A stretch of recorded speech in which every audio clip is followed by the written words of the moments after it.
De Jesus. Amém. Amém.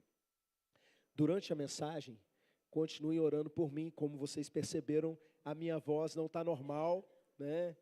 Está sumindo desde sexta-feira. Então, orem para que eu chegue pelo menos ao final da mensagem, na verdade, ao final da ceia. Tá bom, meus irmãos? Permaneçam em oração. Apocalipse, capítulo 14, a partir do verso 1, lemos assim. Olhei, e eis o Cordeiro, em pé sobre o monte Sião, e com ele 144.000, tendo na fronte escrito o seu nome e o nome de seu pai.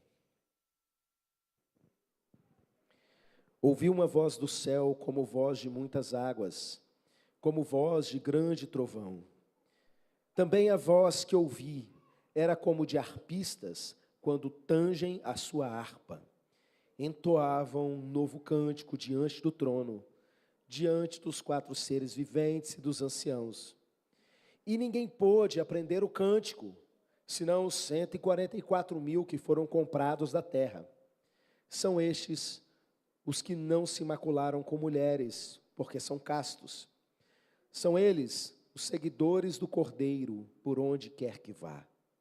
São os que foram redimidos dentre os homens, primícias para Deus e para o Cordeiro, e não se achou mentira na sua boca, nem tem mácula. Amém. Irmãos, a gente vai continuar seguindo a temática desses últimos dias, quando nós estávamos aqui no congresso de adoração. E nós vamos falar sobre uma coisa que faz parte da vida de todo mundo aqui: música. Cada um de vocês tem um gosto musical. Alguns de vocês, eu acredito que a maioria, tem até uma playlist ou várias playlists, uma sequência de música que você separa para você ouvir, e é o seu gosto.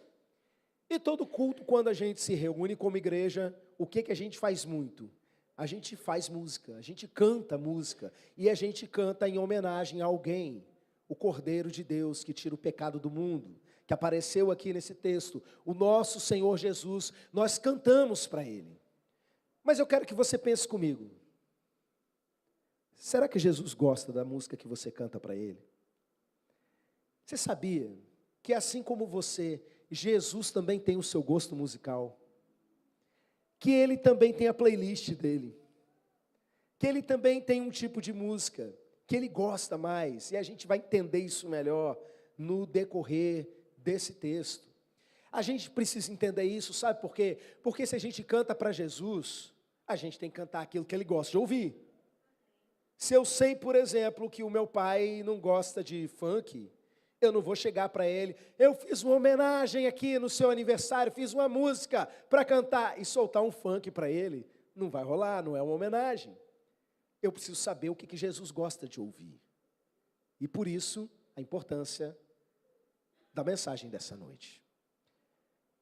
Nós estamos lendo aqui um trecho do livro de Apocalipse. E o livro de Apocalipse, ele é uma visão que o apóstolo João recebeu. Nessa visão ele vê o próprio Jesus. Jesus manda ele escrever algumas cartas para as igrejas.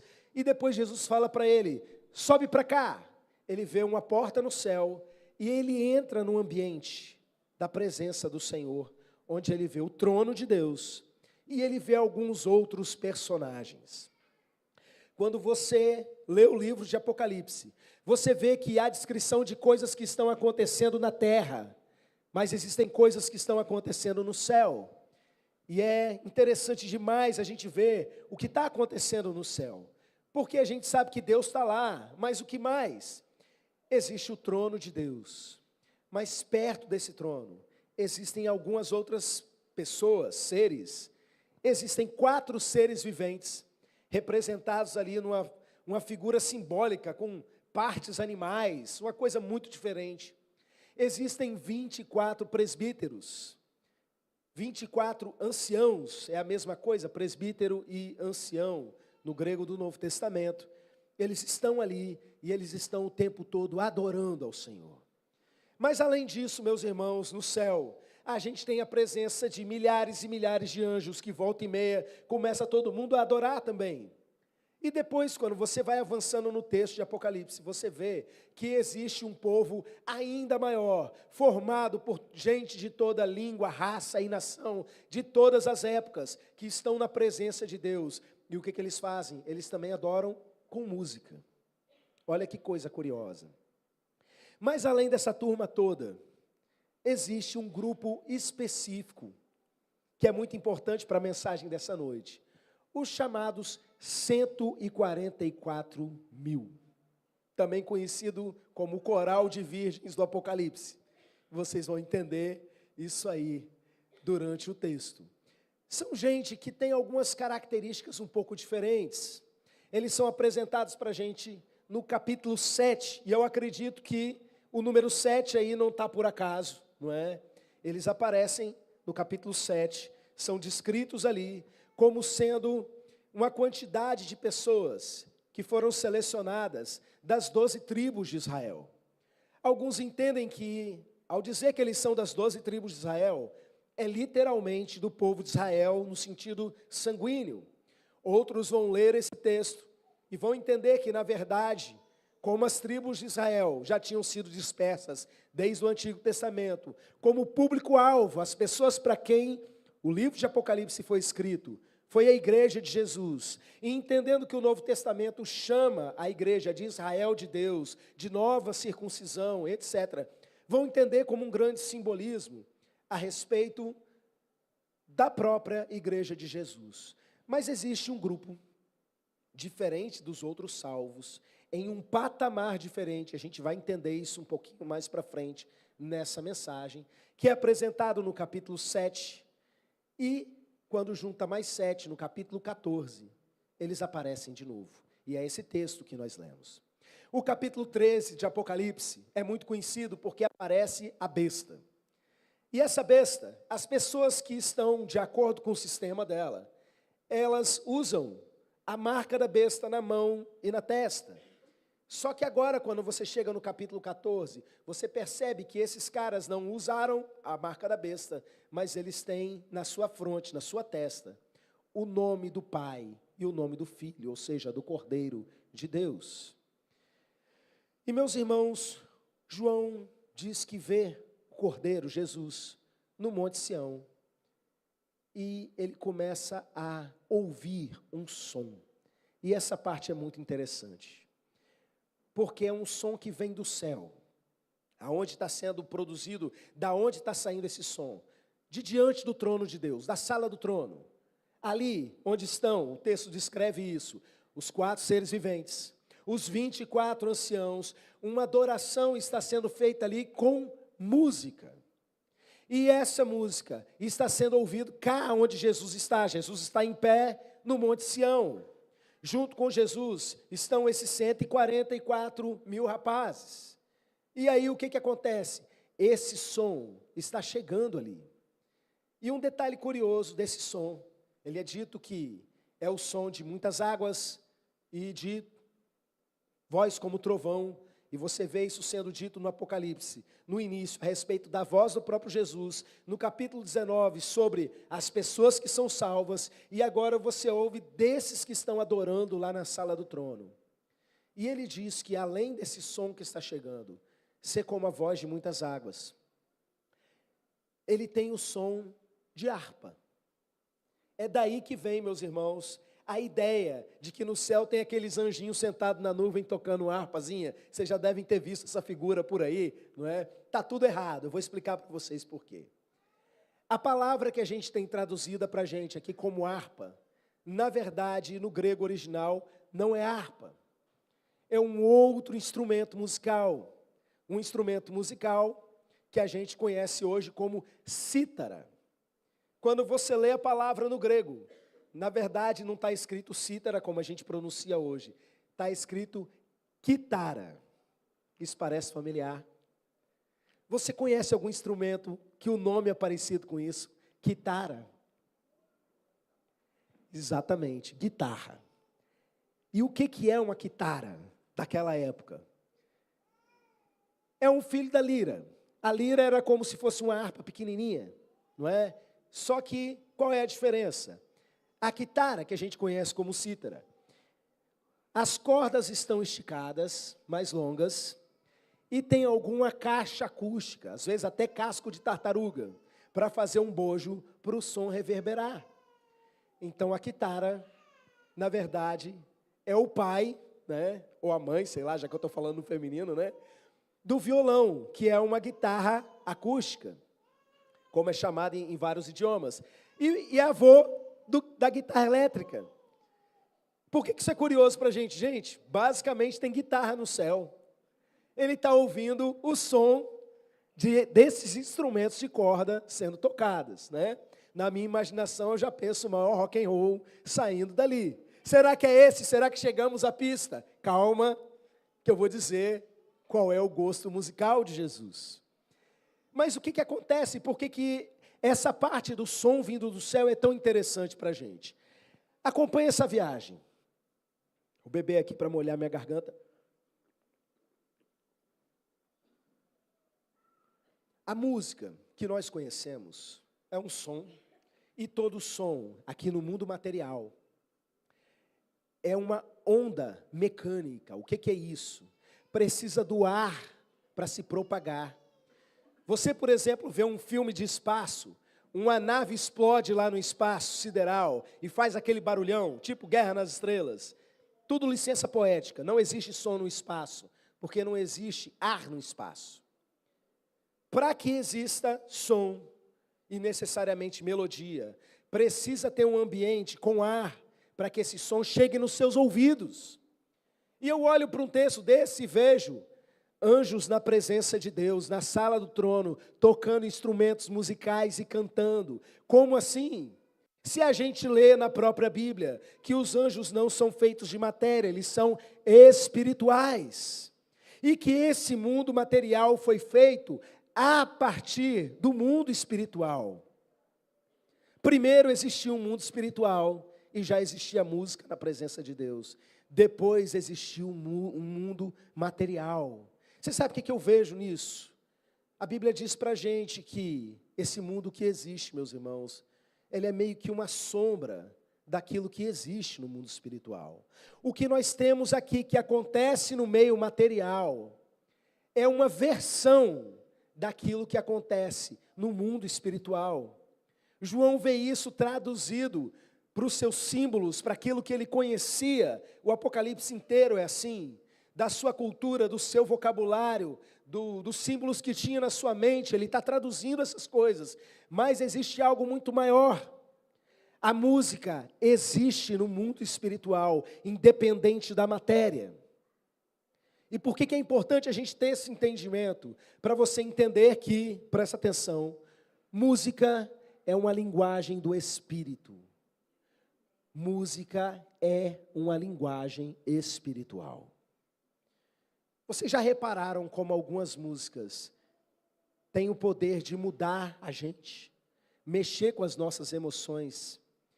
Eu sei, algumas coisas têm a ver com ritmo, com melodia, com harmonia, com a nossa percepção estética, cultural, os nossos gostos, tem a ver com isso. Mas, irmãos, tem música que, independente dessas coisas, sem letra, sem você ter uma mensagem clara sendo transmitida, ou sem você entender o que está sendo cantado, aquilo atinge você. Há um tempo atrás, a gente estava aqui naquela campanha contra a depressão e suicídio, no Setembro Amarelo, e nós estávamos aqui num podcast com a psicóloga Rebeca Xavier, conversando sobre a relação de música e depressão. E ela tinha me mandado naquela semana uma música que ela foi responsável por gerar uma onda de suicídio, desde que ela foi feita. E eu, por curiosidade, fui saber que música era essa, e botei para tocar.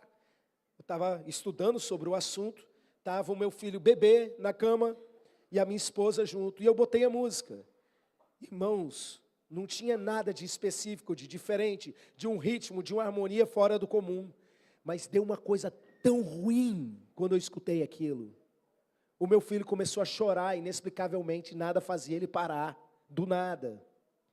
Eu precisei parar tudo, fazer uma oração dentro do meu quarto, repreender qualquer presença maligna, cancelar qualquer obra das trevas, meus irmãos. Por quê? Porque a música é uma linguagem espiritual.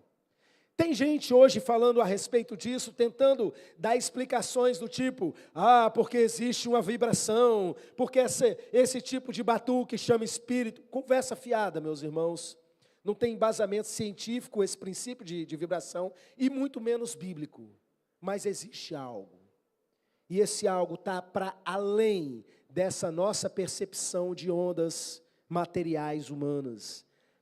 Existe uma linguagem espiritual que vem transmitida na música, que de alguma forma cada ser humano que compõe, como um ser espiritual que vai impregnar naquela canção que ele fez, algo do seu próprio espírito, algo que ele mesmo está transmitindo a partir daquilo. E aí, meus irmãos, a gente percebe nesse texto que ele ouve isso e que só um tipo de pessoa, não é que estava conseguindo ouvir a música, é que era capaz de aprender a música. João vai descrever da seguinte forma: somente esses 144 mil que estavam junto com Jesus podiam aprender aquela música. E quando a gente pensa isso, a gente começa a se perguntar por quê? Como assim que só esses podiam aprender? Porque música, você ouve a melodia, mesmo que você não goste da música, daqui a pouco você está cantando, é terrível. Você já deve ter vivido isso. Você fica com aquela música na cabeça o tempo todo, principalmente se você não aprendeu ela toda. Você passou num lugar, ouviu uma música que você não gosta, uma música que você não quer, mas você já aprendeu e você fica repetindo. Eu sei cantar, por exemplo, os jingles da campanha presidencial do ano de 1989. Eu sei a música do Collor, eu sei a música do Brizola, eu sei a música do Ulisses Guimarães, até hoje, meus irmãos. Mas essa música que vinha do céu, as outras pessoas não podiam aprender. Só quem podia aprender era esses 144 mil. E aí, meus irmãos, a gente fica se perguntando por quê? Será que Deus deu um decreto e falou, está todo mundo proibido de aprender a música? Não. Eu fui olhar no texto, no original, no grego. E quando fala que os outros não podiam aprender, esse poder quer dizer ser capaz de. Os únicos que eram capazes de entender, de aprender essa música que vinha do céu, eram esses caras. Eram esses 144 mil. E aí a gente precisa entender um pouquinho quem são eles. A Bíblia diz para a gente que eles são aqueles que seguem o Cordeiro por onde ele for. A gente vai detalhar isso um pouquinho mais para frente. Mas eu quero que você entenda isso. São os caras do círculo de intimidade de Jesus. Memoriza isso. Intimidade de Jesus. Existem músicas que você escuta quando você está no meio da sua turma. Mas existem músicas que você escuta quando você está com a sua família no carro. E quem realmente gosta de música, eu vou além. Existe música que você ouve quando você está sozinho.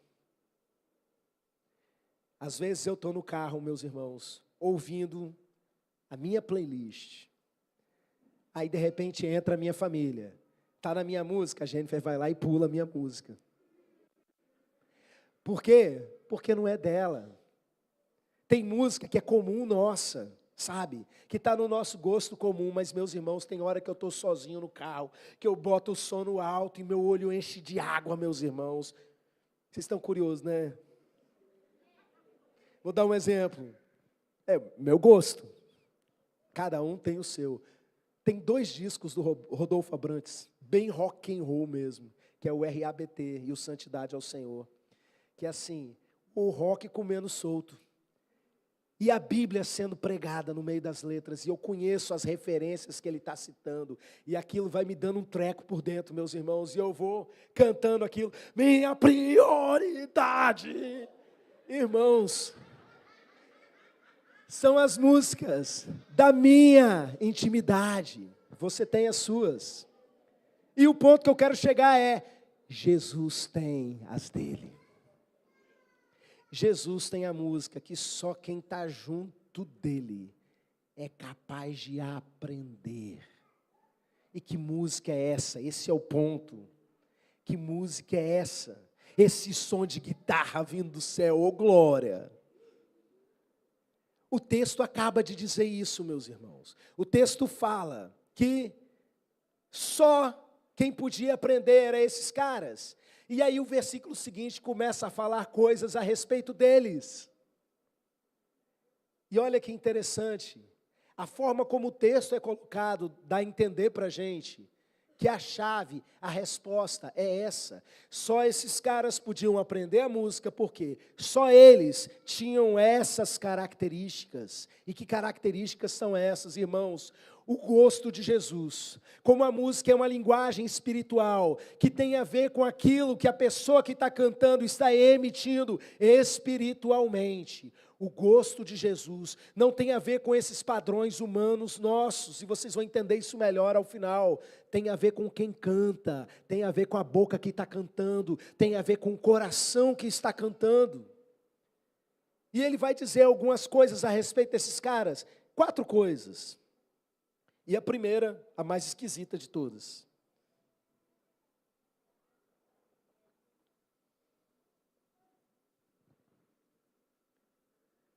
Esses caras, eles são castos, eles não se contaminaram com mulheres, porque são virgens. Eu lembro de uma viagem que a gente estava fazendo, eu, pastor Ivan e mais alguns que eu não vou dizer quem, que pastor Ivan, como alguns conhecem, é extremamente brincalhão e às vezes passa muito da conta. E uma pessoa que estava com a gente, demorando muito para casar, ele falava, esse aí vai ser do coral dos virgens lá no céu, né? Mas a verdade isso é uma coisa honrada, a gente estava zoando, né? Estava levando na palhaçada, mas na verdade isso é uma coisa honrada. E o que isso quer dizer? Irmãos, a Bíblia não trata a sexualidade como pecado. Se você ver dessa forma, já quebra esse tabu na sua vida. Sexo foi criado por Deus e sexo é bênção. Entretanto, meus irmãos, o sexo vivido, abençoado por Deus, é aquele que acontece dentro do casamento. Mas esses caras, nem isso eles viveram. E Jesus fala a respeito disso. Jesus fala que algumas pessoas, a si mesmo, se fizeram eunucas por amor do reino de Deus. Por alguma razão nessa terra, algumas pessoas são chamadas para viver em celibato.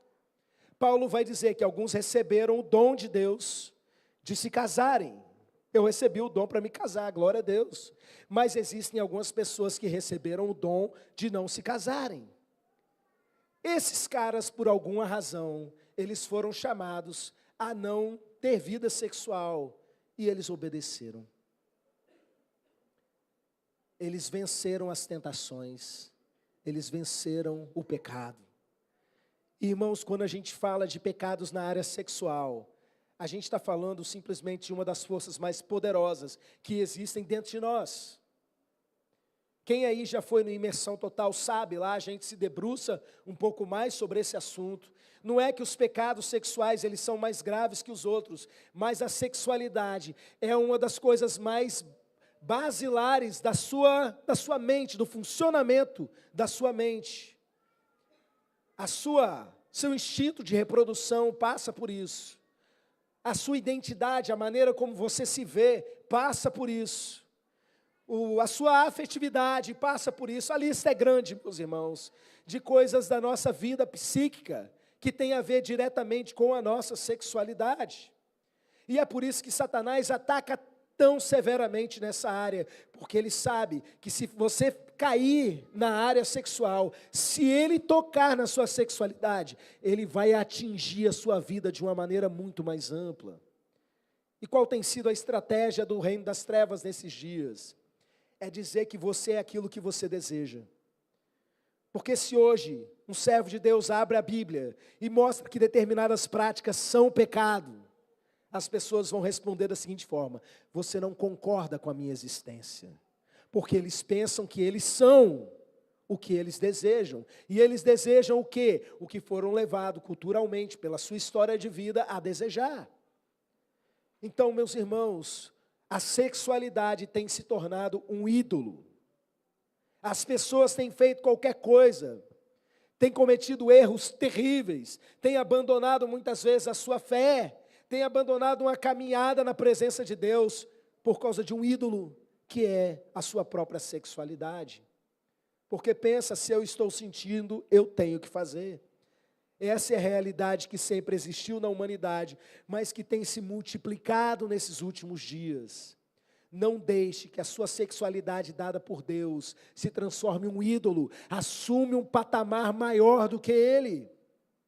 Irmãos, quantas vezes eu vi pessoas falarem assim: ah, pastor, eu quero fazer isso e isso na igreja. Eu sei que a pessoa tem uma vida que não pode estar numa posição de ser exemplo.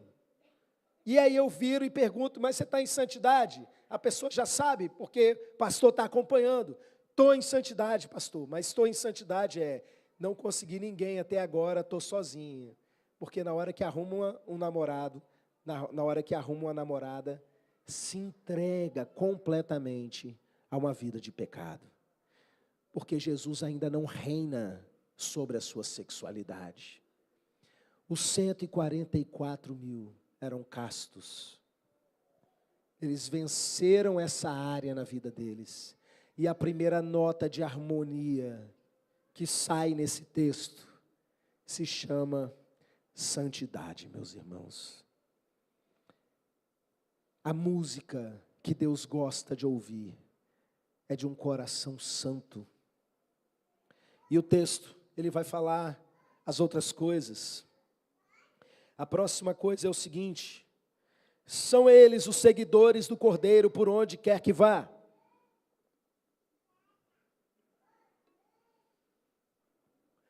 Irmãos, isso é muito profundo, porque esses caras, eles têm um diferencial do restante dos salvos.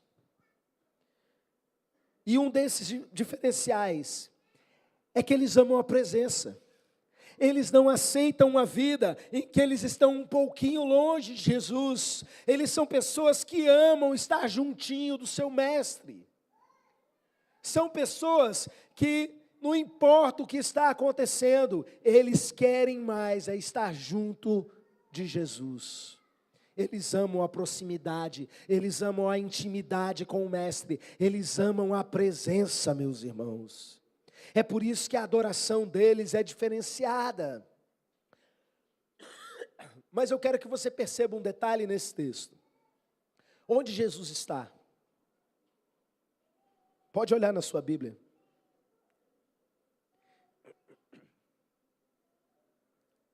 Está em pé no Monte Sião. Ele não está agora na sala do trono.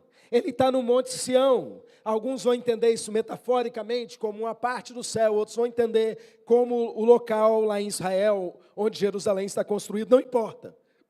Jesus não está lá na sala do trono. Jesus está em pé no Monte Sião.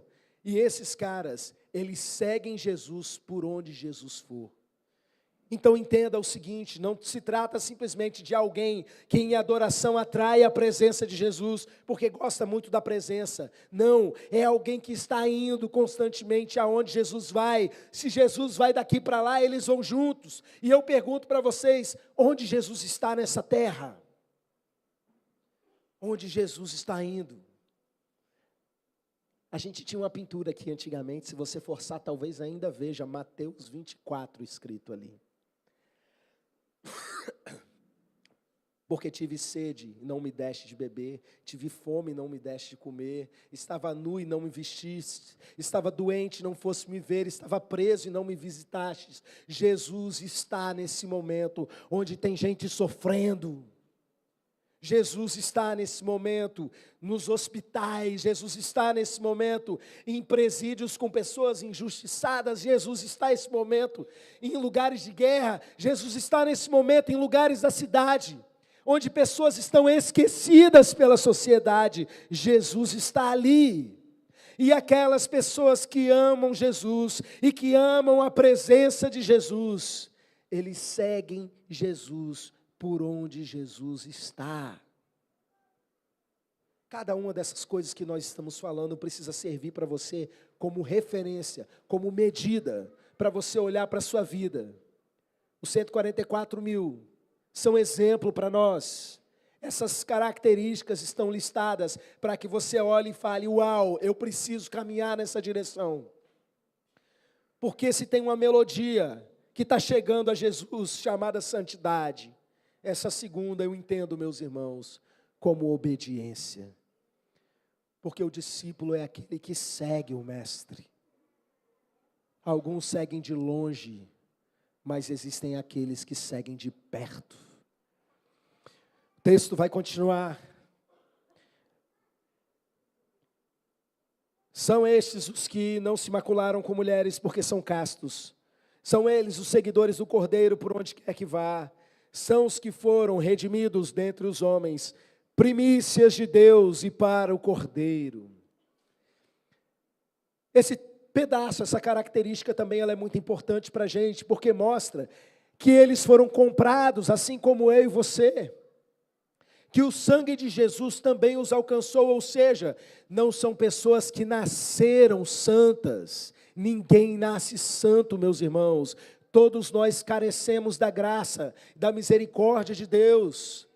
Esses caras não são aqueles, nossa, é um ser humano perfeito, inalcançável, nunca vou ser desse jeito. Não, são pessoas que nasceram sujeitos às mesmas tentações que eu e você. Mas, meus irmãos, eles foram comprados. E uma vez que nós somos comprados pelo sangue de Jesus, nós somos remidos, algumas traduções vão dizer. O que significa remido? Tem a ver com quando uma pessoa é escrava e o outro vai lá e paga e compra essa pessoa e liberta essa pessoa. O que isso quer dizer para a gente, meus irmãos? Quando nós somos remidos, nós recebemos pela graça de Deus, do seu Espírito Santo, a capacitação para vencer o pecado, que antes a gente não vencia. Antes você não tinha força para vencer determinadas tentações. Agora Deus fala para você assim, olha, nenhuma tentação vem sobre você acima daquilo que você pode suportar. Existe um Espírito Santo que nos santifica, que nos conduz na direção da santificação, meus irmãos.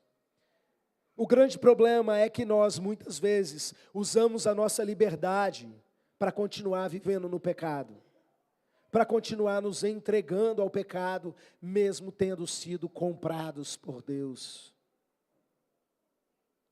Então eu quero que você entenda que uma melodia que chega e agrada o coração de Jesus, que faz parte da playlist de Jesus, tem a ver com alguém que responde à sua graça, tem a ver com alguém que vive pela fé e caminha em santidade, respondendo aquilo que Deus está fazendo na sua vida. E a quarta coisa que nós lemos, além nessa terceira ainda, que são primícias para Deus e para o Cordeiro, não é? Ou seja, aquilo que há de mais precioso ali sendo apresentado dentro de todos aqueles que foram comprados. E não se achou mentira na sua boca, não tem mácula. Irmãos, a verdade é essa quarta nota, ou essa quarta música, melhor dizendo, da playlist de Jesus. Você aprende caminhando no Evangelho, que o diabo ele é o pai da mentira, e aquele que ama, que pratica a mentira, é filho do diabo. Mas infelizmente, meus irmãos, o que a gente mais vê no meio de pessoas que se dizem salvas, que se dizem alcançadas, são pessoas que se permitem ter uma vida com mentira. E cada vez que são confrontadas dentro de alguma situação que fizeram, elas tentam escapulir de alguma forma e falar, não fui eu, não foi bem assim, e vai mudando as situações. Para quê? Para contar mentira, para escapar daquilo que são. Nós estamos falando de adoração, irmãos, como a gente vê mentira no meio da adoração. E eu não estou falando aqui de músicas que nós cantamos, que são ideais, que nós procuramos viver aquilo e ainda estamos lutando. Não.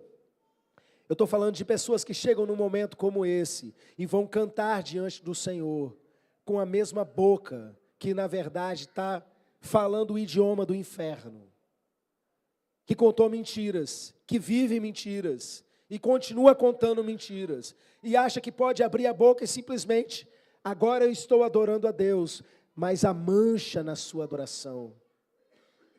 Eu liderei ministério de louvor há muitos anos, meus irmãos. E quantas vezes a gente chega e pergunta para os irmãos, olha, você tem condições de subir e tocar? Ou você vai transmitir morte sobre a igreja? Você é alguém que tem condições de estar aqui ministrando sobre a igreja, para transmitir vida sobre eles? Ou você está aqui em hipocrisia? A pessoa olha na sua cara e ela conta a história, a mentira mais lavada do mundo, porque ela não quer perder a posição de parecer santa. Ela não quer perder a posição de visibilidade, de estar bonito ali, nossa, olhem como é que eu sou especial. Não entendeu nada, não entendeu absolutamente nada. Jesus vê o seu coração, criatura, você está aqui para cantar para Ele, pelo amor de Deus. É para Ele, é por Ele.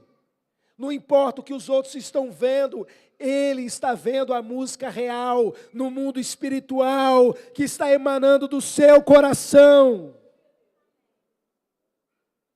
Não adianta, porque se você estiver cantando em mentira, em hipocrisia, o texto mostra para a gente, existe uma mancha na sua adoração.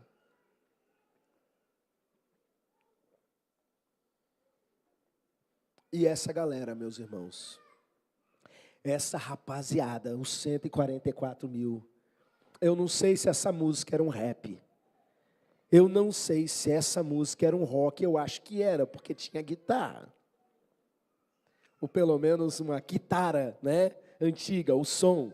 Hoje a gente estava aqui com 2 violões, uma guitarra e um contrabaixo, essa vibe aí, era algo assim, né, que ele estava ali ouvindo.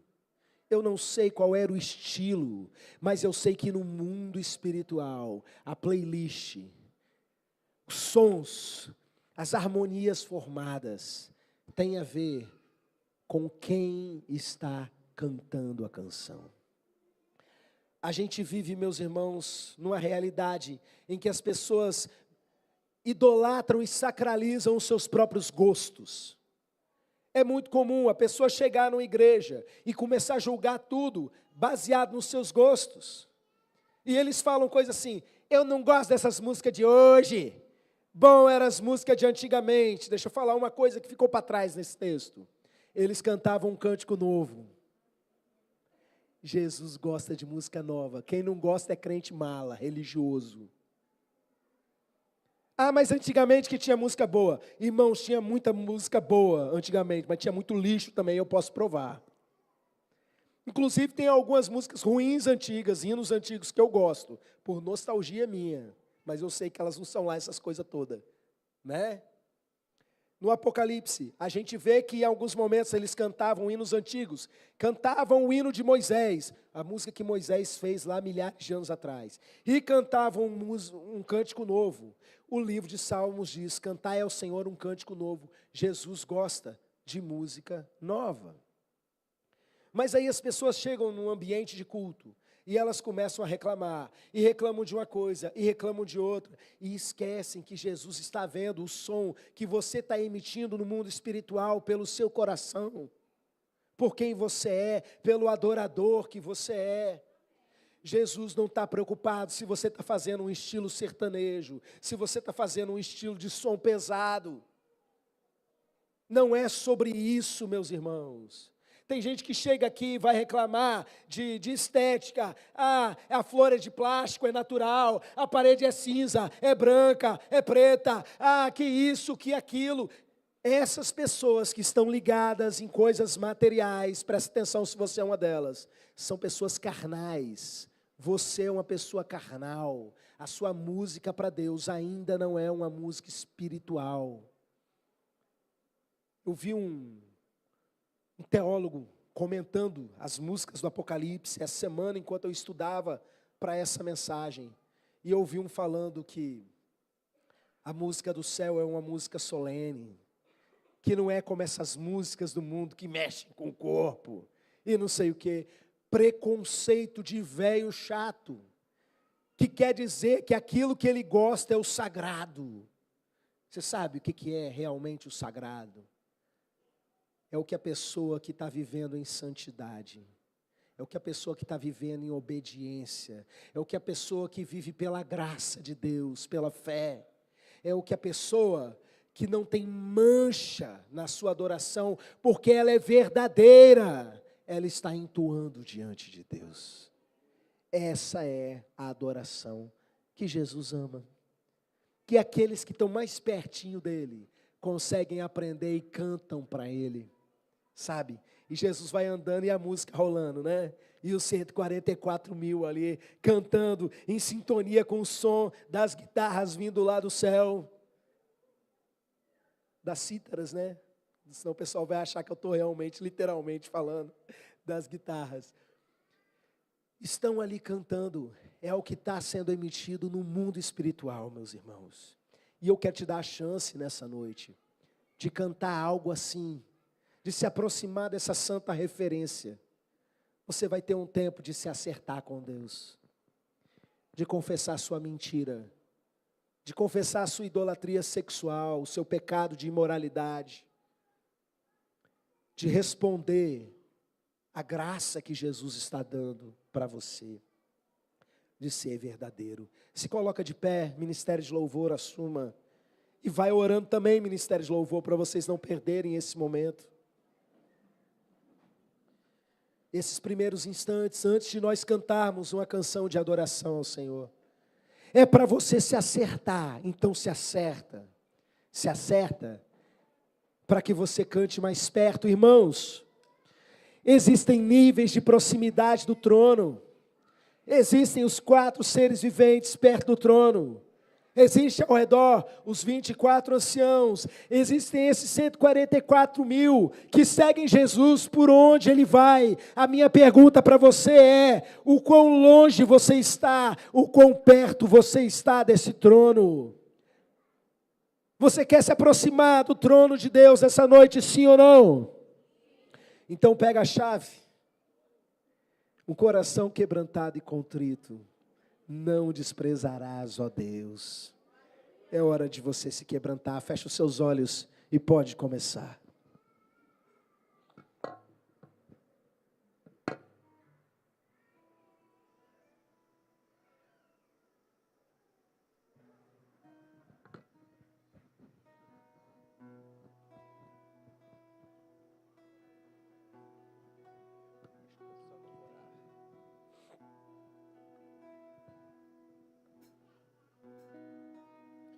Confesse seus pecados ao Senhor. Dentro de instantes nós vamos cear. E o tempo de ceia também é um tempo de quebrantamento. A Bíblia nos convida a julgarmos a nós mesmos, porque se a nós mesmos nos julgarmos, nós não seremos julgados.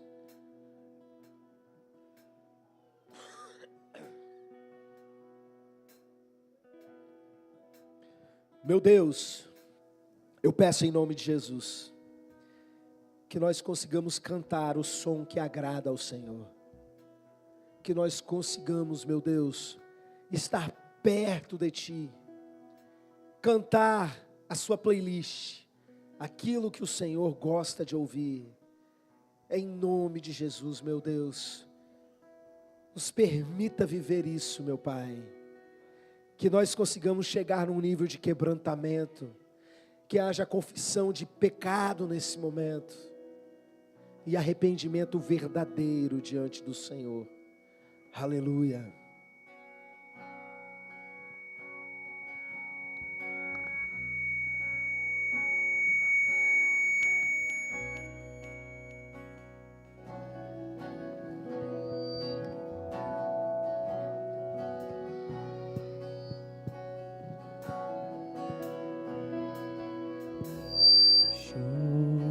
Os céus para mim